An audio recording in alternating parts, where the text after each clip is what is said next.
Media கிரிக்ஸ் viewer உங்க எல்லாருக்கும் ஒரு பெரிய வணக்கம். இன்னைக்கான வீடியோ என்ன அப்படின்னு பாத்தீங்கன்னா, சென்னை சூப்பர் கிங்ஸ் ரிலீஸ் பண்ணதுலேயே ரொம்ப ஒரு முக்கியமான ஒரு குவாலிட்டியான ரிலீஸ் அப்படின்னா மதிஷா பத்திரானா அப்படின்னே சொல்லலாம்.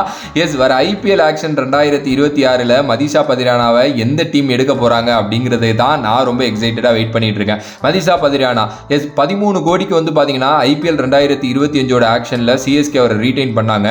எஸ், நிறைய எக்ஸ்பெக்டேஷன்ஸ் அவர் மேல வந்து இருந்துச்சு. பட் ஒரு இன்ஜுரியிலேருந்து அவர் திரும்பி வந்தாரு. ஆனாலுமே அவரால் பெருசா வந்து கேம்ஸ்ல வந்து பாத்தீங்கன்னா கான்ட்ரிபியூட் பண்ண முடியல.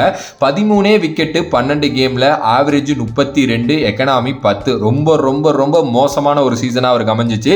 அண்ட் நிறைய வந்து பாத்தீங்க அப்படின்னா அவரோட லைன் லென்த்ல, அக்யூரசில எல்லாத்துலயுமே ரொம்ப ஸ்ட்ரகிள் ஆனார். நிறைய நோ பால்ஸ், நிறைய ஒயிட்ஸ் அப்படின்னு சொல்லிட்டு போட்டுக்கிட்டே இருந்தாரு. ஒரு கிரிக்கெட்டரை ஒரு பவுலரா இருக்கிறப்போ வந்து பாத்தீங்கன்னா அவர் வந்து நீங்க அடிச்சு ரன் எடுக்கிறது பிரச்சனை இல்லை. ஆனா இந்த நோ பால், ஒயிடு இதுல எல்லாம் ரன் கொடுத்தாங்க அப்படின்னா அவங்க வந்து ஒரு நல்ல கிரிக்கெட்டரே கிடையாது. அதுவும் இவர் தொடர்ந்து கடந்த 2-3 சீசனா இதை தான் பண்ணிட்டு இருக்காரு. ஓகே, அண்ட் ஒரு சிஎஸ்கே ஒரு குவாலிட்டியான ஒரு கிரிக்கெட்டர் 2023 ஆடினாங்க, ஒரு கப் அடிச்சாங்க அப்படின்னா இவரோட பங்கு அதுல ரொம்ப முக்கியமா இருந்துச்சு. 19 விக்கெட் அந்த சீசன் வந்து பாத்தீங்கன்னா 12 மேட்ச்ல எடுத்து வெறும் 19 ஆவரேஜ்ல வந்து பாத்தீங்க அப்படின்னா ஒரு இம்பாக்டை கிரியேட் பண்ணாரு அந்த வருஷம் கப் அடிக்கிறதுக்கு.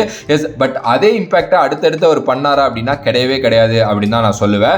ஸோ ஆனா அவர் நல்லா பண்ணியிருக்கிறாரு, அவர் மேல ஒரு நம்பிக்கை இருக்குங்கிறதுனால தான் 13 கோடி கொடுத்து சிஎஸ்கே வந்து அவர் ரீடைன் பண்ணாங்க. பட் அதுக்கான வேல்யூ வந்து அவர் ப்ரொவைட் பண்ணவே இல்லை. டோட்டலா ஒரு 32 கேம் விளையாண்டுருக்காரு ஐபிஎல்ல, கிட்டத்தட்ட 47 விக்கெட் எடுத்திருக்காரு. Average 21, economy 8. ஓகே, ஸோ திருப்பி இப்போ ஆக்ஷன்ல வர்றாரு. எந்த டீம்ஸ்லாம் அவர் எடுக்கிறதுக்கு சான்சஸ் இருக்கு அப்படிங்கிறத பத்தி இந்த வீடியோல டிஸ்கஸ் பண்ணலாம். ஃபர்ஸ்ட்லி குஜராத் டைட்டன்ஸ் வந்து பாத்தீங்கன்னா Dasun Shanaka and Gerald காட்சேவர் release பண்ணிட்டாங்க.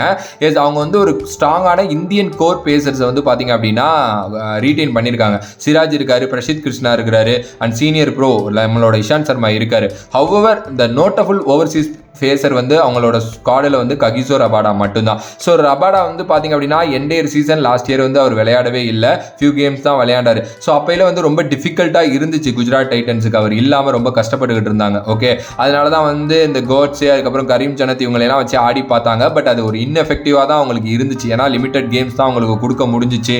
அண்ட் ஒழுங்காகவே அவங்க விளையாடல. அதுவும் கரீம் ஜனத்தெல்லாம் நான் சொல்லவே தேவையில்லை. ஓகே, ஸோ கண்டிப்பாக வந்து எனக்கு தெரிஞ்சு பார்த்தீங்கன்னா ரபாடாவோட ஒரு சூப்பரான பேக்கப்பாக இருப்பார். ஈவன் அவரை பிளேயிங் லெவல்லையும் விளையாட வைக்கலாம். ஓகே, ஒரு டீசென்டான எக்ஸ்பீரியன்ஸ் இருக்கு, நல்ல பெர்ஃபார்மன்ஸ் ஐபிஎல்ல ஓரளவுக்கு கொடுத்துருக்காரு.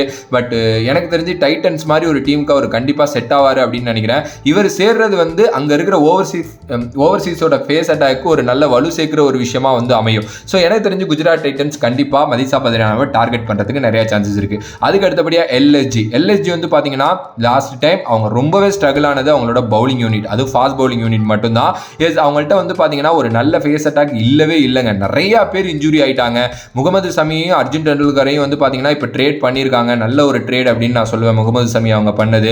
அவங்க வந்து அதே மாதிரி வில் ஓவர்கி அவரை வந்து ரிலீஸ் பண்ணிட்டாங்க. சமர் ஜோசப்பை எடுத்தாங்க, விளையாட வைக்கல, அவரையும் ரிலீஸ் பண்ணிட்டாங்க. 2 ஃபாரின் ஃபேஸர்ஸ் வந்து பாத்தீங்க அப்படின்னா அவங்களுக்கு வந்து தேவைப்படுது. ஸோ அதனால் வந்து எனக்கு தெரிஞ்சு மதிஷா பத்திரானா வந்து பார்த்தீங்கன்னா ஒரு நல்ல ஆப்ஷனாக இருப்பாங்க அப்படின்னு நான் நினைக்கிறேன் அந்த ஓவர்சீஸ் ஸ்லாட்டுக்கு. சமி கண்டிப்பாக பிளேயிங் லெவனுக்குள்ளே வந்துருவார், ஒரு பவர் பிளேயில் நல்லா போட்டுருவார். பத்திரானாவும் வந்து உள்ளே வந்து அந்த பவர் பிளேயில் ஒரு 2 ஓவர், அப்புறம் டெத்தில் ஒரு 2 ஓவர் போட்டார் அப்படின்னா கண்டிப்பாக வந்து நல்ல ஒரு ஃபேஸ் அட்டாக்காக மாறும். எல்எஸ்ஜி எனக்கு தெரிஞ்சு பத்திரானாவுக்கு கண்டிப்பாக போகிறதுக்கு நிறைய சான்சஸ் இருக்குது. பார்க்கலாம் என்ன நடக்க போகுது அப்படின்னு சொல்லிட்டு. அதுக்கு அடுத்தபடியாக கொல்கத்தா நைட் ரைடர்ஸ் நல்லா 60 கோடியோட உள்ளே வர்றாங்க. ஆண்ட்ரிக் நாக்கியா இல்லை, ஸ்பென்சர் ஜான்சன் இல்லை, ஆண்ட்ரே ரசல் இல்லை. ஸோ ஹர்ஷித் ராணா, வைபவ் ஓவரா மட்டும் தான் இருக்காங்க. அவங்க தான் நியூ பால் ரெஸ்பான்சிபிலிட்டிஸை எடுத்துக்க போறாங்க. இது இல்லாம ஒரு சில பிளேயர்ஸுக்கு அவங்க வந்து கண்டிப்பா போய் தான் ஆகணும். ஸோ மிச்சல் ஸ்டார்க் மாதிரி ஒரு பிளேயர் வந்து ஆல்ரெடி அவங்களுக்கு இருந்து ஒரு சீசன் வின் பண்ணி கொடுத்துருக்காங்க இல்லையா, இப்போ அந்த மாதிரி ஒரு ஆப்ஷன் வந்து இவங்க தேடுவாங்க அப்படின்னு தான் நான் நினைக்கிறேன். ஸ்லிங் ஆக்ஷன் இருக்கு நம்ம ஆள்கிட்ட, நல்லா யாக்கர்ஸ் போடுவாரு. அதே நேரத்தில் அண்டர் ப்ரெஷர்ல பவுலிங் பண்ணக்கூடிய ஒருத்தர், நல்ல ஒரு ப்ரூவன் கமாடிட்டிலேருந்து தான் உள்ள வராரு. ஸோ பத்திரானா மேபி எனக்கு தெரிஞ்சு கேகேஆரோட ரேடாருக்குள்ள இருப்பாங்க அப்படின்னு நான் நினைக்கிறேன். ஸோ ஐபிஎல் 2026 ஆக்ஷன்ல நல்லா ஒரு பிட்டுக்கு போவாங்க அப்படின்னா கேகேஆர் வந்து பத்திரானாவுக்கு போகிறதுக்கு சான்சஸ் இருக்கு. பட் அதே நேரத்தில் கிட்டத்தட்ட வந்து நான் சொல்லுவேங்க 5-6 கோடி ஒருத்து, அதுக்கு மேலே எல்லாம் போனாங்க அப்படின்னா வேஸ்ட் தான். ஏன்னா அவர் எப்போ இன்ஜூரி ஆவார், எப்போ கை காலை இழுத்துப்பாரு அப்படிங்கிறது வந்து தெரியல. அந்த நிலைமையில தான் இருக்காரு. சீரியஸா ரீசன்ட் டைம்ஸ்ல வந்து அவர் பெருசா விளையாடவே இல்லை ஸ்ரீலங்காக்காக கூட. ஸோ அதனால எனக்கு தெரிஞ்சு அவ்வளவு வரைக்கும் போனாங்க அப்படின்னா சேஃப். ஸோ கேகேஆர் அவரை டார்கெட் பண்றதுக்கு நிறைய சான்சஸ் இருக்கு. அடுத்தபடியா சிஎஸ்கே. எஸ், என்ன ப்ரோ சிஎஸ்கே சேர்க்குறீங்க, டார்கெட் பண்ணுவாங்களா அப்படின்னா எனக்கு தெரிஞ்சு பத்திரானா வந்து ரிலீஸ் பண்ணதுக்கான காரணம் காரணம் அந்த 13 கோடிங்கிற அந்த பிராக்கெட் மட்டும் தான் எனக்கு தெரிஞ்சிருக்கும். அவரோட பெர்ஃபார்மன்ஸ் பெருசா வந்து போரா இருந்தது காரணமா இருக்காது. ஏன்னா நம்ம என்னைக்குமே இந்த மாதிரி பிளேயர்ஸை நல்லா பேக் பண்ணுவோம். பதிரானாவை அடுத்து ஒரு 10 வருஷத்துக்கு நாங்க வச்சிருக்கோம் அப்படிங்கிற மாதிரிலாம் ஃபிளமிங் சொல்லியிருக்காரு.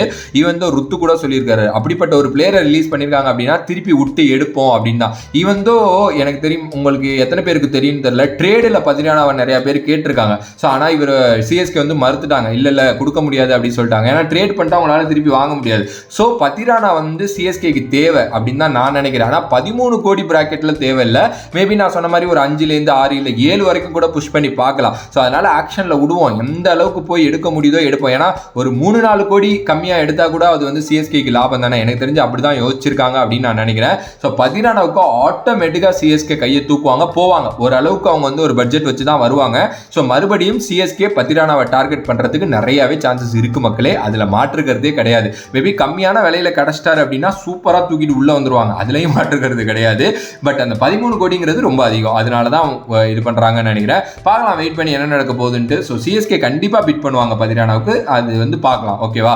ஸோ நீங்க என்ன நினைக்கிறீங்க? பதிரானா திருப்பி உள்ள வரணுமா? வந்தா அப்படி எந்த அளவுக்கு நல்லா இருக்கும் அப்படிங்கிறதெல்லாம் மறக்காம கமெண்ட் பாக்ஸ்ல கமெண்ட் பண்ணுங்க. If you like the video please like, share and subscribe to நம்மளோட கிரிக்ஸிப் சேனல். வேற ஒரு வீடியோல வேற ஒரு கான்செப்ட்ல வந்து உங்களை சந்திக்கிறேன். அடுத்த bye from this is Vijay Mani. Love you all, stay safe மக்களே. நன்றி நன்றி நன்றி நன்றி, வணக்கம்.